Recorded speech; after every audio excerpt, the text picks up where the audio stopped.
yung tungkol sa eroplano na nanatiling bukas at masalimuot. So, nais kong ipakita ang isang video na nagawa na ganito rin ang pahayag. Simulan po natin ang video na maaring mapanood ng ating mga kaibigan.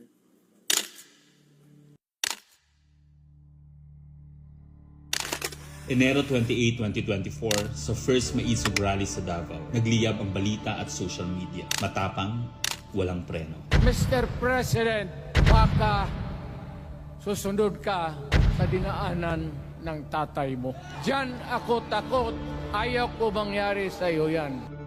Nagbato ng maaanghang na salita si dating Pangulong Rodrigo Duterte laban kay Pangulong Marcos tungkol sa di umano'y paggamit ng droga at ang kontrobersyal na People's Initiative. Sino man magsabi na walang paki ang Senado sa usaping ito, isa lang ang masasabi ko, walang gamot sa kakapalan ng mukha mo. Sa Senado, sa kapareho at sumunod pang mga buwan, si Senator Amy ang nangulo.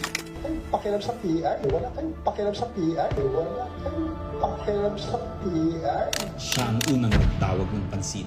Siya ang unang nagtanong, para kanino ba talaga ang PI na yan? Marso 2024, sa kabila ng bangayan sa harap ng sambayanan, narinig natin si Pangulong Marcos. Matatag, matapang. The International Criminal Court has no jurisdiction over the Philippines as we remain to have a working judicial system and law enforcement mechanisms. Walang jurisdiksyon ang ICC sa Pilipinas. Sa sabong, nagpagpag siya ng balahibo. Ang hindi natin alam, paghupa ng alikabok ay nagsimula ng ilatag ang plano para muling sumagi sa ICC. Kaya pagtungtong ng Mayo, tahimik ngunit mabilis ang galaw. Isinumite ng DOJ ang legal brief para sa posibleng pag-aresto kay FPRRD. Isang pagtataksil na walang nakapansin. Hunyo, pumutok ang balita.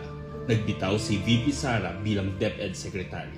Tendered my resignation as the Secretary of Education effective July 19, 2024. Isang babae ng tapang ngunit walang nagawa dahil sa likod ang tama. Agosto, isinagawa ang unang Quadcom hearing laban kay FPRRD habang inuusig ng COA ang confidential funds ni VP. Ang hindi natin alam, sa gitna ng lahat ng ito, itinalaga na ni PBBM si Marcos Lacanilao bilang Special Envoy ng Transnational Crimes na siyang magsusuko kay FPRRD. At maluwag na rin pinapasok ng bansa ang mga tiga-ICC noong Oktubre. Walang bahid ng pagtutol, walang balak na ipagtanggol ang kapwa Pilipino. Nobyembre, nag-iba na ang ihip ng hangin. Matatag, matapang, walang bahid ng pag-aalinlangan. Narinig muli natin si Pangulong Marcos, ngunit iba na ang sinabi. If yun ang gugustuhin ni PRRD, hindi naman kami haharang doon sa mga ICC. Para tabunan ang galawan, pinaingay ang impeachment complaints laban kay VP Sara.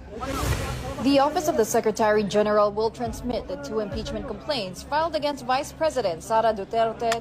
Kahit pa nagkaroon ng INC rally noong Disyembre, naidiin pa rin ang impeachment sa Kongreso. Planado na rin ang pagpirma ng questionableng 2025 budget kahit bat-bat ng anomalya.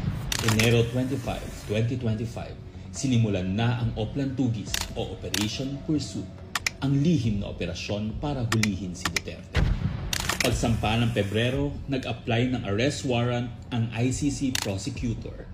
Isang tahimik na pag-uusig habang tayo'y pinaiikot ng mga rally at press release. Marso, muling nilinlang ang bayan.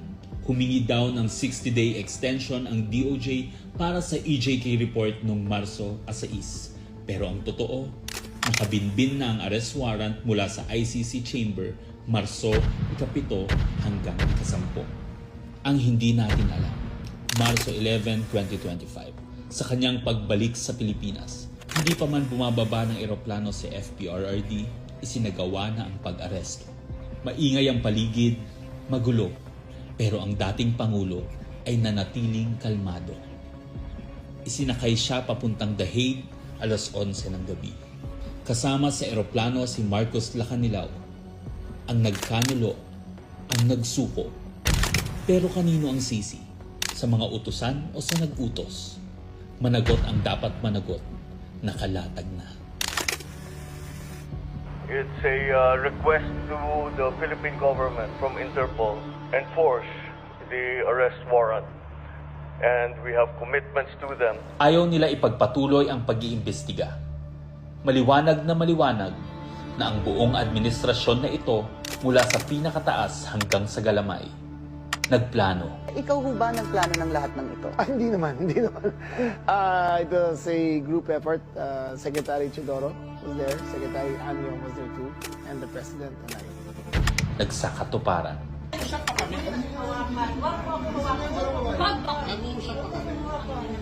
Kayo mga Wag mo hawakan yung nanay ko! Nagkagulo. Wala tayong magawa dahil mismo ang Nagtakpanan. Mamili ka. Kapag warrantless arrest, edi may period. Kapag may warrant, walang period. I'm being cautioned by the DOJ, ma'am, that it may be sub judice already to discuss that because of the habeas corpus pending in the Supreme Court. Ngunit lumabas ang buong katotohanan. Ganito pala ang bagong Pilipinas. Hindi man lang natin alam. Tahimik ang pagtataksil. There was no red notice and what was issued was merely a diffusion. Tahimik ang pagwasak. Paliwanag mong maigi, representative ka ba ng Pilipinas or representative ng Interpol? Pipili ka lang. Nirepresent ko po ang Interpol NCB Manila. So mali itong papel na to. Harapan ang pagtalikod.